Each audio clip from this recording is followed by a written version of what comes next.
What's up guys, it is THETBALL and I am back with another video. So today I'm going to be going over the top 3 trade ideas for Jimmy Butler. So before we start, if you want to see more daily NBA content just like this, be sure to drop a like and subscribe, and also be sure to turn on post notifications so you can stay updated. All main news video will be coming out. So Jimmy Butler has requested a trade from the Wolves today, and he has listed his 3 teams as his favorite destinations. It included the Clippers, the Nets, and the Knicks. It's an interesting mix of teams, and I think they were specifically chosen due to all 3 teams having a lot of cap space for next offseason, where there have been rumors that Butler wants to team up with Kyrie, who will also be a free agent next offseason as well. The Wolves are in a tight spot in making a trade as they don't have much leverage, with Butler mentioning his wish list, and these leads to 2 things. 1, the teams he mentioned won't likely give up too much for him, as he may believe that they can just sign him out right next offseason, and 2, other teams not on the list may be scared to trade for him, as he may believe he'll just leave next offseason as well. However, a Paul George situation may occur for another team, where while the Thunder weren't on PG's preferred list of destinations at first, he still ended up re-signing with OKC. But nonetheless, I think we'll see a very poor market for Butler with all things considered, and having only 1 year left on his contract makes matters worse for Minnesota.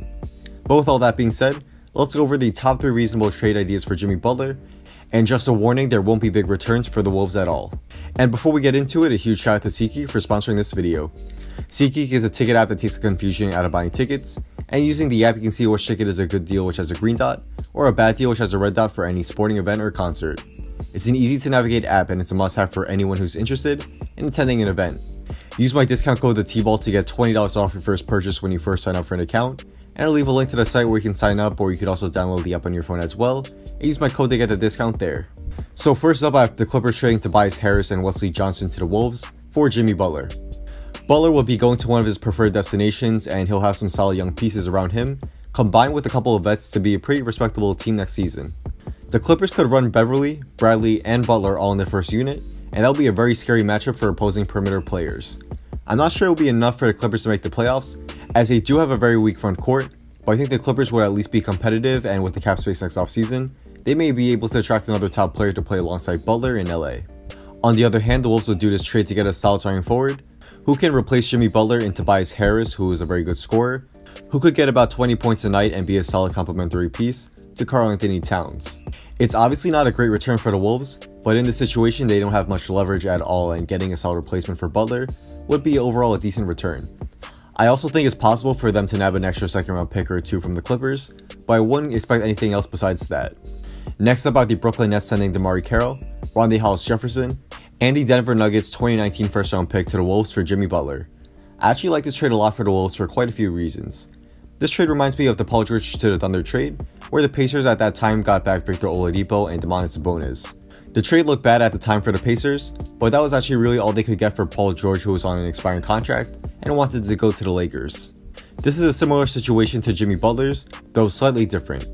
In this trade, the Wolves will be getting a solid shooting wing who can play multiple positions in Carroll, and a young two-way forward who looks to be on the verge of breaking out in RHJ, and also a first round pick that will likely be somewhere in the late teens.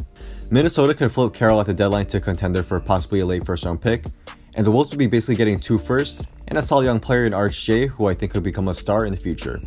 It's a decent haul overall for the Wolves, and it's pretty solid considering Butler has only 1 year left on his contract and wants out.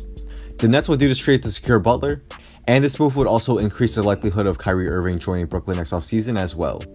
A starting lineup of Irving, Russell, Butler, a stretch forward they can sign in free agency, and Jared Allen in 2019 would be a contender in the East, and overall that will be a very good team for many years to come. For the last trade, I have the Knicks trading Tim Hardaway Jr., Dotson, and a protected 2019 first round pick to the Wolves for Butler. I think this is the least likely trade to happen, and here's why. First, the Knicks said they aren't looking to trade any future draft picks, and in this trade they would have to. I've seen some delusional Knicks fans saying they'll get Butler for Hardaway Jr., Courtney Lee, and a second round pick. But let's be real here, honestly that's just stupid. Hardaway Jr. is overpaid and on a bad contract. Lee is an old backup veteran with 1 more year left on his deal, and a second round pick to take on Hardaway's contract and get Jimmy Butler is crazy if you think that's all it's going to take to make the trade work. The Knicks aren't looking to trade Ntilikina, Porzingis, or Knox in a trade, and I highly doubt they'll also trade Mitchell Robinson as well. New York would have to give up a first in this trade, or other teams like the Nets or the Clippers will simply outbid them. However, if this trade does in fact go through, the Knicks would lock up Butler and also get a high chance in getting Irving as well next offseason. A starting lineup of Irving, Ntilikina, Butler, Knox, and Porzingis in 2019 would be crazy good, and I think it would have a nice combination of offense and defense. The Wolves will do this trade mainly for the first round pick, and they'd have to hope it's not heavily protected and the Knicks somehow flop with Butler. I just don't think this trade will happen though, but you never know in the NBA. Also, many fans want to see Jimmy Butler go to the Lakers with LeBron, but it's going to be very hard to make salaries work in a trade as the Lakers can't trade KCP yet.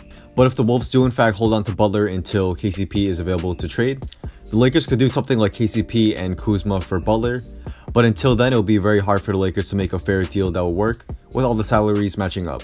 So that's a wrap. Thanks guys for watching. If you guys did enjoy this video and want to see more daily NBA content just like this, be sure to drop a like and subscribe, and also be sure to turn on post notifications so you can stay updated on when my newest video will be coming out.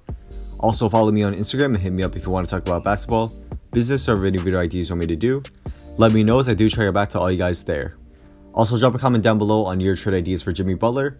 Let me know as I am interested to see what you guys have to say, and I'll also respond to most of you guys here as well. So once again, thanks for watching, and hopefully I'll see you guys soon for my next video. Peace.